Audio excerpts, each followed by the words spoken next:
Hello everybody, Glass Half Dead here, and today I want to talk to you about how to create your own Inquisitorial Kill Team. But first, a little bit of background about why there isn't an Inquisitorial Kill Team supplement or anything.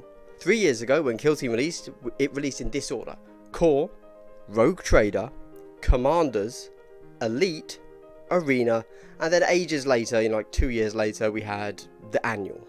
Even after Arena released, a lot of people still believed that there were more expansions coming, because back before Rogue Trader released, so right after the core manual, people said, people that supposedly should know, people said that there was an Inquisitorial expansion coming. It probably appeared on a shipping manifest somewhere, or somebody mistook it for something else, or what seems to be the issue, who knows, but it seems that somebody saw Rogue Trader on a shipping manifest and mentally connect that with Inquisitor. So for a long time people thought that Inquisitors were going to be a real thing, but they weren't, and the closest thing we ever had to that was Rogue Trader. Because Rogue Traders are like practically Inquisitors, just like different but the same, but different but the same. But yet a lot of people know who and what Inquisitors are, and when they get into Kill Team, they see why an Inquisitorial Kill Team makes so much sense. You're an elite squad of guys doing a secretive mission. That's just what Inquisitors do. Yet there is no way to officially play an Inquisitorial faction. So what are the options we all have?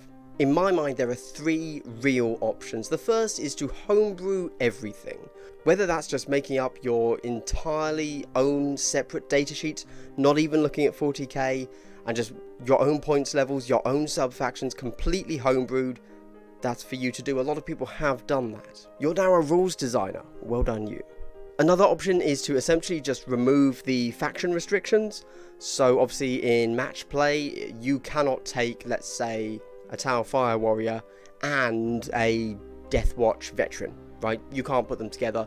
That's an illegal list. But one of the defining traits of Inquisitors is to do exactly that. It's to be a super cool, badass, psyker Inquisitor in power armor, and have a few like Imperial Guardsmen training you around that were hand-picked from security forces at the latest world that they turned up, and they probably have a drinking problem, and if we had to guess, let's be honest, a history of domestic abuse. But then also you're super cool and you're on a mission from God. I mean the Emperor, sorry, the Emperor's not God, unless you're the average Imperial citizen, then he is. So you have a custodian following you around as well. But also you're a super cool Inquisitor and you can do whatever you want, and you're kind of into like heavy body modification, so you also have a rack from Drukhari, and then you've got all of them. That's your little, Inquisitorial retinue. But you really like the sub-faction from Tau, the Saucy Sept, so you get to reroll ones in shooting. There you go. That is the homebrew light, if you want to term it that, of creating an Inquisitorial Kill Team. And then you have a third option, which is to essentially proxy models. So take a look at the Elucidian starstriders or the Imperial Guard, because they now have a lot of specialist retainers too, a lot of fluff in them, and basically just swap the models out, keep the same rules, put something else in. Now that I've given you a very quick idea of the basics and what I'm about to elaborate upon, and hopefully spark some ideas narratively and fluff-wise for you in this video, I would like to quickly say, if you are a subscriber to my channel, I would like to give you a big double hello. My gosh, wasn't that a pleasant sound? Incredibly wholesome. I'm sure you liked the fact that somebody acknowledged your existence. I'd like that too one day. If you want to give me that acknowledgement, a like and subscribe and a comment would be really awesome. And in return, in the next video, because you will then have subscribed, you will get yourself a double hello. What a wholesome double pleasantry that will be for you in the next video if you subscribe. Let's start by talking about the starstriders, the Elucidian starstriders from Rogue Trader. Now thematically, this band makes a lot of sense, and the reason that I think they work so well is because they have so many specialists, right? You have Nosopron, who is a combat specialist. You're basically a Harlequin without a flip belt. That's super cool. You're still a human, so you're only T3, you have a 5-up invuln save because of your lightning fast reflexes. Now she specifically is a Death Cult assassin, but let's just imagine what you can do with this. You just need any model that is a human and that is good in combat. For you, that could be, let's say, a Palanite Enforcer from Necromunda, right? You could have, retinue-wise, your Inquisitor has gone out and you've, found in the local police force, some guy was assigned to you, he turned out to be super useful. He's your combat guy. You've taken him to the next world. That works. The Palanite Enforcer can be your combat guy. You've got a medic in the Rogue Trader Bandits, Sanastasia Minst, I believe her name is. But you can do any sort of weird, funky medic. Hey, you want a Xenos? Painboy. Perfect. Or you could just take a Scion with one of the medic bags that they have in their kit. Any sort of medic works. Don't feel constrained. You're just somebody that heals other people or buffs other people. Perhaps thematically you want to take a Psyker and they're not healing people with their medical knowledge, they're healing people with their mind. Very fluffy, you can do whatever you want. All I'm saying is the Rogue Trader Warband Elucidian starstriders are basically custom built already to be an Inquisitorial kill team. Forget the models, think of the fluff that you're trying to create, because chances are in any sort of Inquisitorial warband, in fact, you know what, if you don't know how to start creating an Inquisitorial warband, start with the Elucidian starstriders. They give you actually just like a really good basic, this is a team of people that go and do stuff. You've got a medic, you've got your regular guys, you've got a combat, you've got a buffing unit, which is Lars Vandergraus. He's all about technology. He could be anything. He could be a Tau drone that has like lots of aerials on it. Elucidian starstriders, great template to work from, both if you already know what you want and you're willing to change the theme and fluff and aesthetic of the models and the team, and also if you don't know what you want yet. Fill in the models that you think are appropriate for the rules, and that is pretty much an Inquisitorial kill team. Likewise, Imperial Guard also work for this. Don't forget all of your specialist retainers from Blackstone Fortress. You have a lot of commanders, so you can get Psychic in there if you want. You can get like religious zealotry in there if you want. But you also have your Gottfried de Montbard, your Pius Vaughn, your Ryan and Rouse. Ryan and Rouse, again, look at the rules. They do not have to be two tiny little ratlings. They could be, Long Las Larkin. They could be regular humans. They're just any model on a 25mm base. And we mentioned the idea of wanting to have, a bigger model in your kill team. Perhaps a Space Marine. Okay, well you can't take a Space Marine with Imperial Guard, we know that. But you know what? Borgrins can have slab shields. Boom. They're a T5 Space Marine. Yes, they're a hell of a lot of points, but that actually fits in really well with how a Space Marine would actually be when compared to a normal human. So take a Space Marine, put it on a 40mm base, run it with the Ogryn rules, and boom, that makes a lot of sense. Likewise, your combat this time doesn't need to be the Death Cult Assassin type. It can be the Gottfried de Montbard type. Pius Vaughn is a religious zealot, but that doesn't really matter. Don't forget, when you're creating your own Inquisitorial kill team, forget the theme of the existing model. You know what I think Pius Vaughn would be a really good version of? She has a flamer. So maybe your Inquisitor, I don't know why I always go this way, maybe your Inquisitor is a little bit heretical. Perhaps that's not a religious nutter zealot, that is a demon spawn, and the flamer weapon is either a psychic blast or some sort of, gut-wrenching vomit, spew flume. And then you have lots of commanders to pick from for your actual Inquisitor.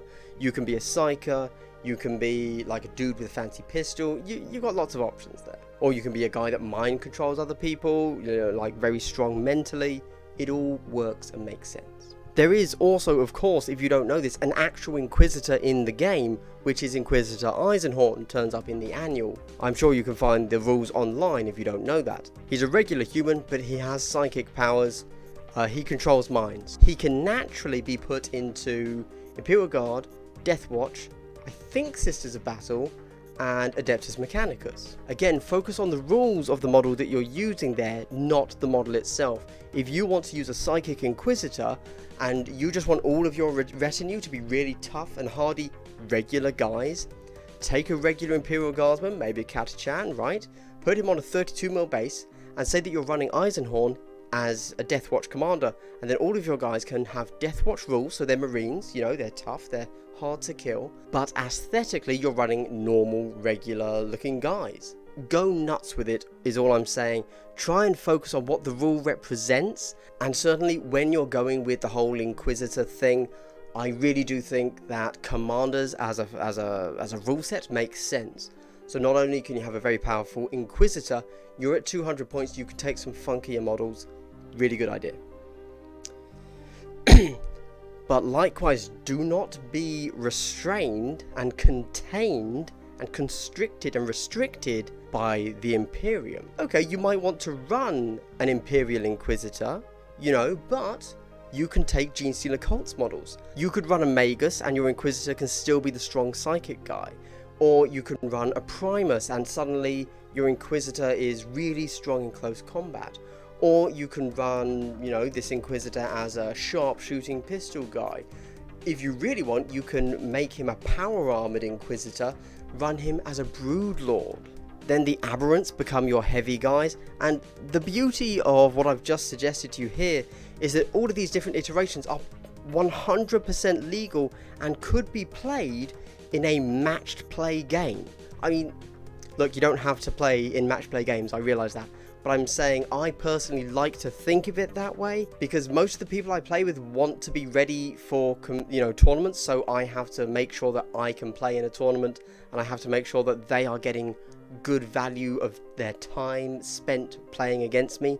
So I need to be playing a tournament list. If I go to my local group and say, hey, I want to run this super fluffy list that, you know, I've made all the rules up for, they're not going to play me. I mean, one of them might once, but it, you know, they'd be doing me a favor. But if I tell them, yes, I'll take a tournament list, don't worry, and I turn up and they're all super cool models, but, you know, they're running Genestealer Cults rules, they'd be totally fine with it. Nobody would have any issue with me proxying these models.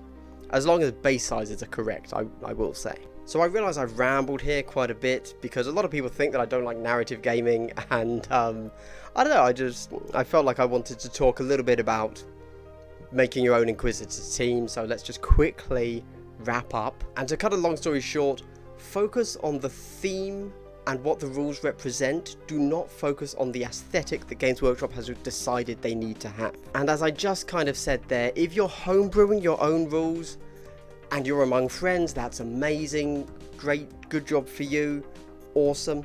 But if you're homebrewing your own rules completely and you want to go and get a pickup game with people that you don't know particularly well, expect a bit of pushback.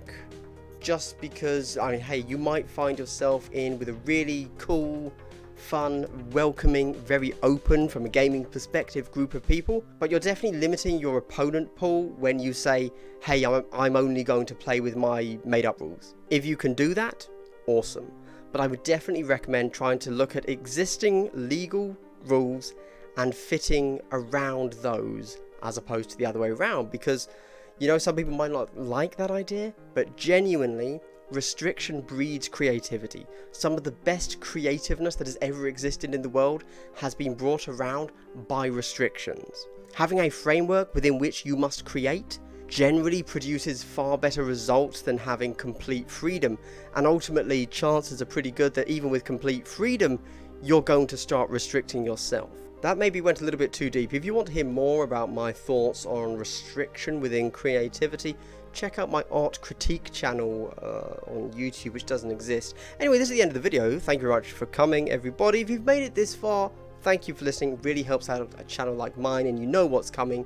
Yes, that's right. If you made it to this far in the video, I would like to give you a big triple hello.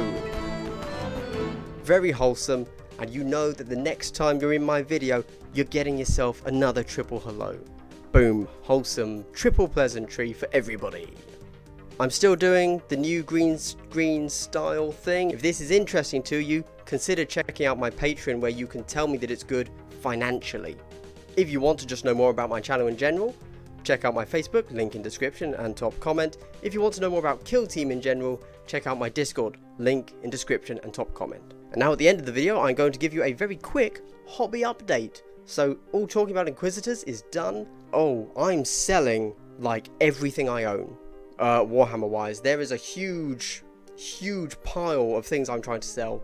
I need to somehow sort that out so that I can maybe not do it via eBay, because then they take some money and all that stuff. So I'm going to sort that out. However, on the flip side of that, whilst getting rid of a whole bunch of stuff, which is all like complete Kill Team stuff, like Sector Militarum, Sector Mania, Deathworld Forest, all that crap. all that stuff. I'm getting rid of a whole load of that. Maybe I've put a link somewhere to an Imgur gallery where I'm selling stuff, I don't know. But then I've also bought several things, which is 2 Beasts of Nurgle and a Bloodthirster and Be'lakor. Because, do you know why? Let me tell you.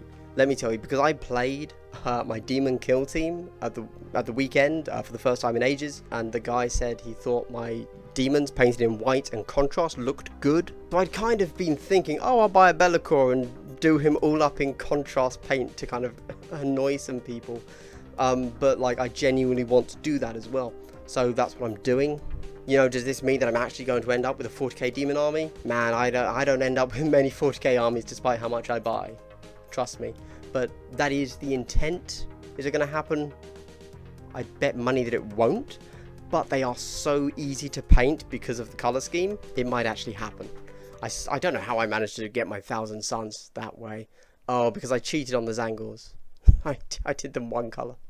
Yeah, fair enough. Fair enough. Anyway, thanks for watching, everybody. I hope you've had a good day and continue to have a good day. Goodbye.